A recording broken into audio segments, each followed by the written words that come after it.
একটা রিপোর্ট সামনে এসছে, চ্যানেল 24 করেছে। সেটা বলা হচ্ছে যে আগামী নির্বাচনকে সামনে রেখে ভোট জোটের ছক কষছে ইসলামিক দলগুলো। 5টা ধর্মভিত্তিক রাজনৈতিক দল তারা জোটবদ্ধ হয়ে লড়াই করবে। এর মধ্যে জামাত ইসলাম এখন পর্যন্ত নেই। দলগুলো বলছে ফ্যাসিবাদ বিরোধী যে কারোর সঙ্গেই হতে পারে নির্বাচনী জোট। ইসলামী দল হিসেবে 1991 সালে সর্বোচ্চ 12% ভোট পায় জামাত ইসলামী, জয় পায় 18টি আসনে। পরের নির্বাচনগুলোতে ক্রমান্বয়ে কমেছে দলটির ভোট এবং আসন।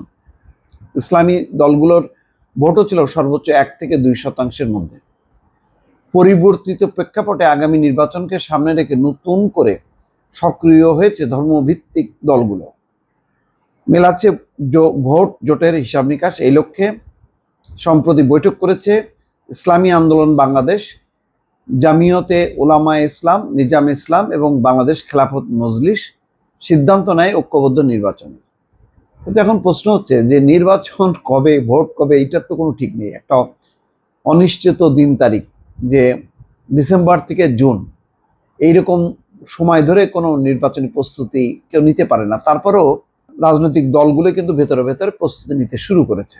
এখন এই দলগুলো যেগুলি সামনে বললাম, সেগুলি কি ঐক্যবদ্ধ হলে তারা মানে জেতার মতন কোনো অবস্থানে আছে কিনা এখনো কিন্তু পরিষ্কার না। নির্বাচনের মাঠ যতক্ষণ না পর্যন্ত পরিষ্কার হবে যে কবে নির্বাচন, এবং তারপরে যখন কি রাজনৈতিক দলগুলো মাঠে নামবে, তারপরে হিসাব নিকাশ আসবে। যতই ভোট হোক না কেন, ইসলামিক দলগুলোর একটা ব্যর্থতা আছে যে তার একটা অংশ পর্যন্ত, অর্থাৎ এমনি তাদের ইসলামিক বয়ান মানুষ পছন্দ করে, কিন্তু ঠিক ভোট দিয়ে ক্ষমতায় পাঠানো এটা সম্ভবত অনেকে পছন্দ করে না বা সেভাবে চায়ও না। এখানে দলমত নির্বিশেষে গণতান্ত্রিক রাজনৈতিক দলগুলো, বিএনপি, আওয়ামী লীগ, এই ধরনের দল, জাতীয় পার্টি, এইসব দলের প্রতি তাদের আগ্রহ। মাত্র 91 সালে সর্বোচ্চ 18টা আসন পেয়ে জামাত ইসলামী, এরপরে কিন্তু আর ওই অবস্থানটা তারা ধরে রাখতে পারেনি। পরবর্তী সময় তারা বিএনপির সঙ্গে জোটবদ্ধ হয়ে নির্বাচন করছে। ফলে এককভাবে জামাতের আসলে ক্ষমতা কতটুকু, এটা কিন্তু এবার পরীক্ষা হবে। যদিও বলা হচ্ছে যে জামাত ইসলামী বিরোধী দল হবে আর সরকারি দল হবে বিএনপি। তো সম্ভবত জামাত ইসলামীর ভোটের যেই অংশ আছে, সেই অংশ আবার ভাগ বসাতে চায় এই 5টি ইসলামী রাজনৈতিক দল।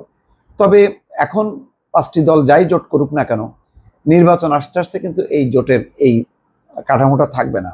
এমনও হতে পারে এই জোটটা জামাত ইসলামীর সাথে জোটবদ্ধ হয়ে তারা একটা ভালো ফাইট দিতে পারে, তো সেটা হইতে পারে।